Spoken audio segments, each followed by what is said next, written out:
নমস্কার বন্ধুরা, আমার চ্যানেলে সবাইকে স্বাগত জানিয়ে আজকে আমি নিয়ে চলে এসেছি আগুনি চপ। এই আগুনি চপটা উপর থেকে যতটাই হচ্ছে মুচমুচে খাস্তা আর ভেতর থেকে ততটাই হচ্ছে নরম, একবারে ক্রিমি। আর এই আগুনি চপটা দেখুন ভিতরটা কতটা সব নরম এবং ইয়ামি লাগছে। এই আগুনি চপ বানানোর জন্য এখানে ননস্টিকের কড়াইতে জল বসিয়ে দিয়েছিলাম। জলটা উষ্ণ গরম হয়েছে, তাতে আমি দিয়ে দিলাম লবণ 1 চামচ মতো।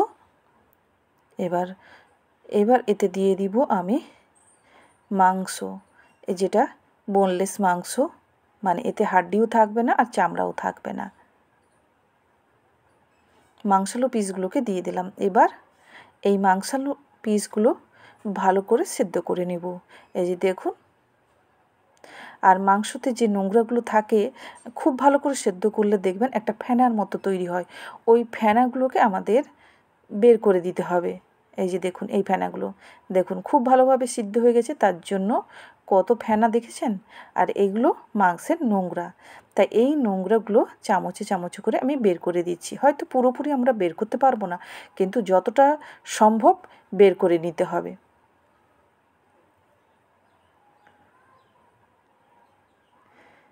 এই যে দেখুন, আমার বের করানো মোটামুটি হয়ে গেছে।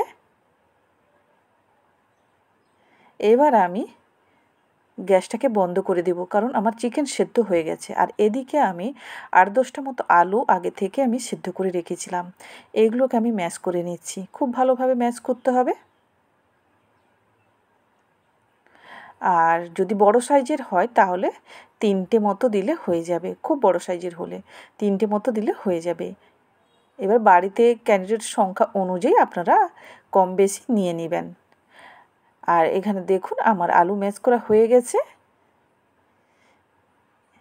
এবার আমি গায়ে যে আলুগুলো লেগে আছে এগুলোকে ছাড়িয়ে নেব।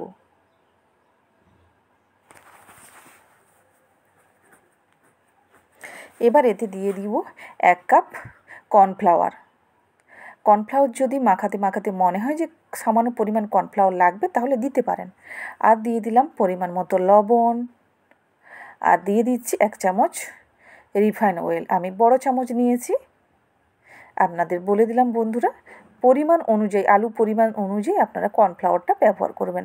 একটা শক্ত ঠিক নয়, তার মধ্যে একটু হালকা সামান্য শক্ত হবে, ওইরকম ডো তৈরি করতে হবে, যেমন আমরা আটার ডো তৈরি করি।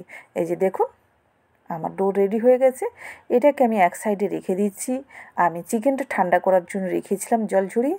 এই যে দেখুন চিকেনটা ঠান্ডা হয়ে গেছে। এবার আগে আমি এই ছোট্ট ছোট করে পিস করে নেব, মানে ঝুরি করে নেব এইভাবে। আর কাঁটা যদি থাকে কাঁটাটা বের করে নিতে হবে। 2 হাত দিয়ে আমি করে নিব এখানে, কারণ 1 হাত দিয়ে হচ্ছে না। এইভাবে ছিঁড়ে ছিঁড়ে এইভাবে করে নেব, ঝুরি করে নেব। দেখুন আমার চিকেনটা পুরোপুরি চিকেনগুলো আমার ঝুরি করা হয়ে গেছে। তার মধ্যে যদি সামান্য একটু গোটা থাকে কোনো সমস্যা নেই বন্ধুরা, যতটা সম্ভব আপনারা ঝুরি করতে পারেন, করে নেবেন।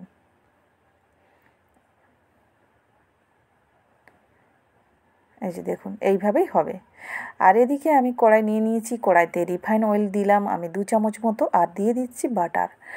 বাটারটা আমি 10 টাকার পরিমাণে যে বাটারটা হয় সেই বাটারটা নিয়েছি। আপনারা চাইলে পুরোপুরি বাটার ব্যবহার করতে পারেন, নয় বাটারটা স্কিপ করে যেতে পারেন।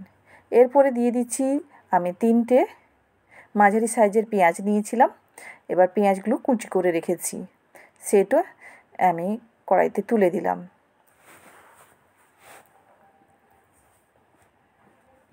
পেঁয়াজটাকে একবার আমি নেড়ে নিলাম। এরপরে দিয়ে দিচ্ছি আমি গাজর। আমি 2টো ছোটো সাইজের গাজর নিয়েছিলাম, গাজরগুলোকেও ছোট্ট ছোট করে রেখেছি।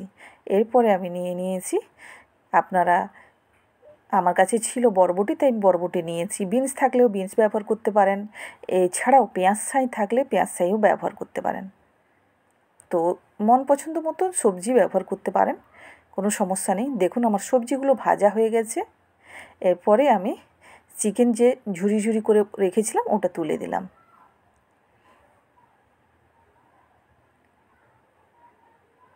চিকেনটা দেওয়ার পরে 3 থেকে 4 মিনিট আমি সবজির সঙ্গে চিকেনটাকে ভেজে নিব, একটু হালকা লাল লাল করে যেন ভাজা হয়। দেখুন সবজিটা ভাজা হয়েছে, তবে খুব একটা বেশি ভাজা হয়নি। এরপরে দিয়ে দিচ্ছি পরিমাণ মতো লবণ, আর দিয়ে দিলাম গোলমরিচ। গোলমরিচ আমার কাছে ডাস্ট ছিল না, তাই আমি যেটা গোটা ছিল তাকে আমি থেতো করে নিয়েছি। এটা আছে আমার 8 থেকে 9টা গোলমরিচ। আর নিয়ে নিয়েছি 1 চামচ মতো জিরে গুঁড়ো, গরম মশলার গুঁড়ো। এতে আর কোনো কিছু মশলা পড়বে না। এবার ভালো করে আমি মিশিয়ে নেব। এই যে দেখুন মেশানোও হয়ে গেছে এবং ভাজা ভাজা হয়ে গেছে। এবার দিতে হবে এখানে দুধ আর ময়দা। দুধের সঙ্গে আমি ময়দা নিয়েছি, দুধটা আধা কাপ মতো নিয়েছি বড় কাপের, আর ময়দাটা 3 চামচ মতো নিয়েছি। দিয়ে দুধ আর ময়দা মিশিয়ে নিচ্ছি চামচ দিয়ে। দেখুন, তবে রুম টেম্পারেচারে রাখা দুধ নিলে চলবে। এই যে দেখুন আমি দিয়ে দিলাম। এবার এইভাবে চামচটা যেমনভাবে করছি ওইভাবে করে দিলে যে ময়দার যে দানাটা যেটা থেকে যায় সেটাও গুলিয়ে যাবে। এই যে দেখুন এই ময়দা আর দুধটা দেওয়ার ফলে একটা ক্রিমি ক্রিমি ভাব চলে আসবে। এই যে দেখে বুঝতে পারছেন। এবার এটা আমার পুরটা রেডি হয়ে গেছে। একটা থালাইতে আমি বের করে নিচ্ছি, দিয়ে ঠান্ডা করার জন্য রেখে দেব। একটু মিলিয়ে দিলাম। বন্ধুরা আমার কাছে ব্রেড ক্রাম্বস ছিল না, তার জন্য আমি টোস্ট বিস্কুট নিয়েছি। আর টোস্ট বিস্কুটটাকে আমি নিয়েছি, দেখেছেন 20 টাকার আমি টোস্ট বিস্কুট নিয়েছি। এটা 3টে মানে থাক আছে, আমি 2টো থাক ব্যবহার করব। এইভাবে ভেঙে আমি গ্রাইন্ডারের বাটিতে দিয়ে দিচ্ছি। কোনো সময় যদি না থাকে ব্রেড ক্রাম্বসটা, তাহলে আপনারা এই টোস্ট বিস্কুটও ব্যবহার করতে পারেন। আমি গ্রাইন্ডারে গুঁড়ো করছি, আপনারা চাইলে শিলনোড়াতেও গুঁড়ো করে নিতে পারেন। কোনো ভারী জিনিস দিয়েও গুঁড়ো করলে চলবে।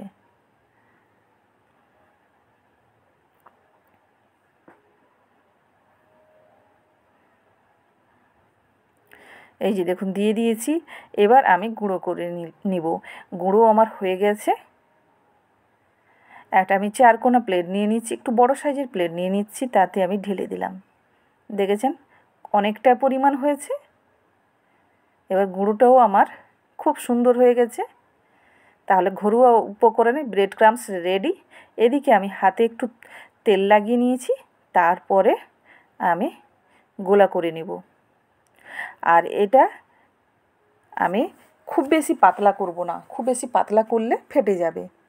আর পুরগুলোকে এইভাবে একটু বড় বড় সাইজের গোলা করে এইভাবে করে দেব। দেখুন আমার আগুনি চপ রেডি। প্রথম আগুনি চপটা আমার রেডি হয়ে গেছে। এই যে দেখুন এইভাবে হাত দিয়ে গোলা করে নেবেন। এবার ব্রেড ক্রাম্বসে আমি কোট করে নিব। দেখেই বুঝতে পারছেন যে কতটা লোভনীয় তৈরি হচ্ছে। আমি দ্বিতীয়বারও বানিয়ে দেখিয়ে দিচ্ছি যাতে আপনাদের বানাতে কোনো অসুবিধা না হয়।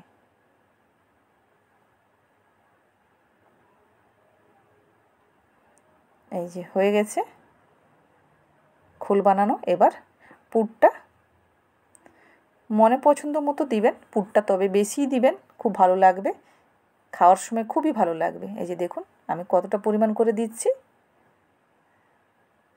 দিয়ে এইভাবে মুড়ে একবারে সুন্দর করে কভার করে দেব।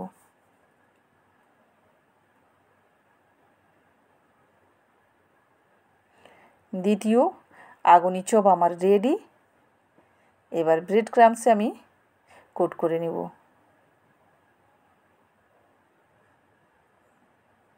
এইভাবে সবগুলোকে আমি বানিয়ে নেব। দেখুন বন্ধুরা এই পর্যন্ত নিশ্চয়ই আপনারা বুঝতে পেরেছেন, সম্পূর্ণ ঘরোয়া উপকরণে। আর বন্ধুরা কে কোথা থেকে দেখছেন নিশ্চয়ই কমেন্টে জানাবেন।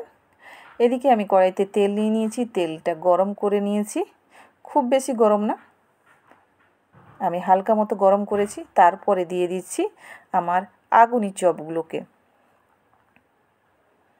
সবগুলো একে একে তুলে দিব। আর বন্ধুরা, আপনাদের ভিডিওটা কেমন লাগলো নিশ্চয়ই কমেন্টে জানাবেন, একটা শেয়ার করে দিবেন, অন্যদের দেখারও সুযোগ করে দিবেন। আর নতুন বন্ধুদেরকে বলি আপনারা একটু সাবস্ক্রাইব করে পাশে থাকবেন আর বেল আইকনটা অন করে রাখবেন। নিত্য নতুন যাই খাবার দেব আপনাদের কাছে আগে পৌঁছে যাবে। পুরনো বন্ধুদের জানাই অফুরন্ত ভালোবাসা এবং ষষ্ঠীর অনেক শুভেচ্ছা। নতুন বন্ধুদের জানাই ষষ্ঠীর শুভেচ্ছা। এই যে দেখুন এক সাইড হয়ে গেছে, এবার আমি উল্টে নিচ্ছি। আর বন্ধুরা, কে কোথা থেকে দেখছেন আপনারা নিশ্চয়ই কমেন্টে জানাবেন। আপনাদের সুন্দর সুন্দর কমেন্ট আমাকে অনেকটা এগিয়ে নিয়ে যেতে সাহায্য করে। দেখুন এক সাইড হয়ে গেছে, আমি উল্টেও নিয়েছি। একটু বেশি দেরি করলে কি হয়, একটু কড়া হয়ে যায় ভাজা, তো একটু ভাজা কড়া হলে কোনো সমস্যা নেই বন্ধুরা।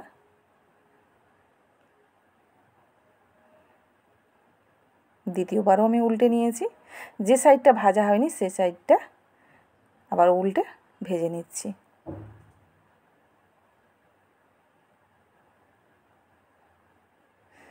দেখুন আমার আগুনি চপ রেডি। এবার নামিয়ে নেব। দেখেছেন কতটা সুন্দর কালার এসছে। আমি একটা ছান্তা নিয়েছি, ছান্তাতে চামচে করে তুলে নিচ্ছি। এর ফলে কি হবে, তেলটাও ঝরে যাবে আর অনেকগুলো করে পরিমাণ একসঙ্গে আমার নামানো হয়ে যাবে।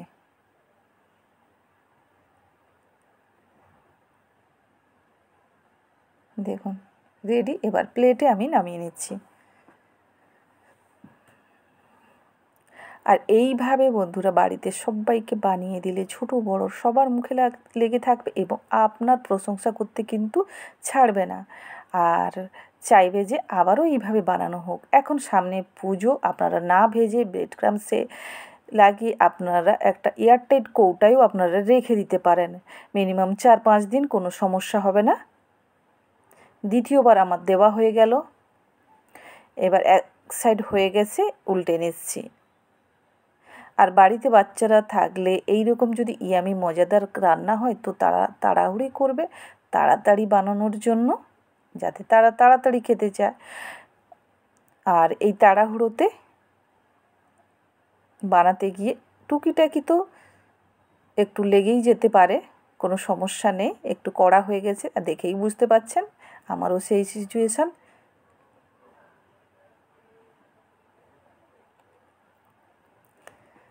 দেখুন যাই হোক, আমার আগুনি চপ রেডি। দেখুন বন্ধুরা কতটা মজাদার হয়েছে। আর আমি একটু ধনেপাতা দিয়ে উপর থেকে ছড়িয়ে সাজিয়ে নিয়েছি। কমেন্টে জানাতে ভুলবেন না কেমন হয়েছে আগুনি চপ। ভালো থাকবেন, সুস্থ থাকবেন। আবার দেখা হবে নতুন ভিডিও।